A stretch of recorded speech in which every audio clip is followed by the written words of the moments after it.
ভাই তাহলে তো আজকে মঙ্গলবার বাজার টাজার করুম পয়সাটি দেন। কাম শেষ করে হারাই হেলাম না, আগের টেহার নিয়ে আই পড়ছ।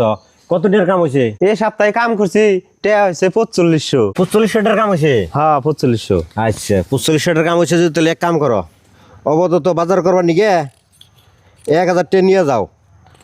ধরো 1000 টাকা নিয়ে বাজার করো গা। এটা কেমনে কথা কোন ভাই? কাম করলাম 4500, 1000 টাকা দিলাম, 1000 টাকা আমার বাজার করা হবো এক সপ্তাহ। আসলে আর বিবেক বেলা বস্তু নাই। কথা যা কও একটু ডক মতো কও, হিকো। বাড়ির কাম কমপ্লিট করার খবরই নাই। তোমার 1000 টাকা বাজার হবো না, অমুক না তমুক না। তোমার কয় টাকা লাগবে বাজার করতে, ওটা কি আমি জানি? তোমার 1000 টাকা দিছি, এই 1000 টাকা দেওয়া তো বাজার করতে হবে গা। কাম ক্লিয়ার করবা, বাকি টাকা কত হয় নিয়ে যাবে, কোনো সমস্যা নাই। সমস্যা আনেন নাই, আমার আছে।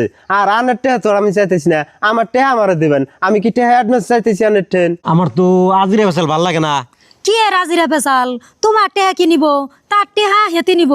তুমি লাগলে 1000 টেহা হাতে রাখো, আর বাকি টেহা দিয়ে দাও। তারও তো বাড়িতে বউ ফুলাহান আছে, বউ ফুলাহানের জন্য টাঙ্গ বাড়িতে কাম করে, সদাই পাতি করবো, হারা হাপ্তা তো তার খান রাখবো, দিয়ে দাও, গরিব মানুষ। হ ভাবি ঠিকই কইছে। আর ভাই মিস্ত্রি করে 7টার পয়সা ক্লিয়ার দিয়ে দিবা, মিস্ত্রিরা ফুর্তি ডালে কাম করবো। তোকে জ্বালাই না, আমি একটু অস্থির হয়ে গেলাম গায়ে। দাও পয়সা নিয়ে যাচ্ছে, পয়সা নিলে তার চাবি না, যা বাজার টাজার করবি নি কর গা, যা। জান টেনশন নেই।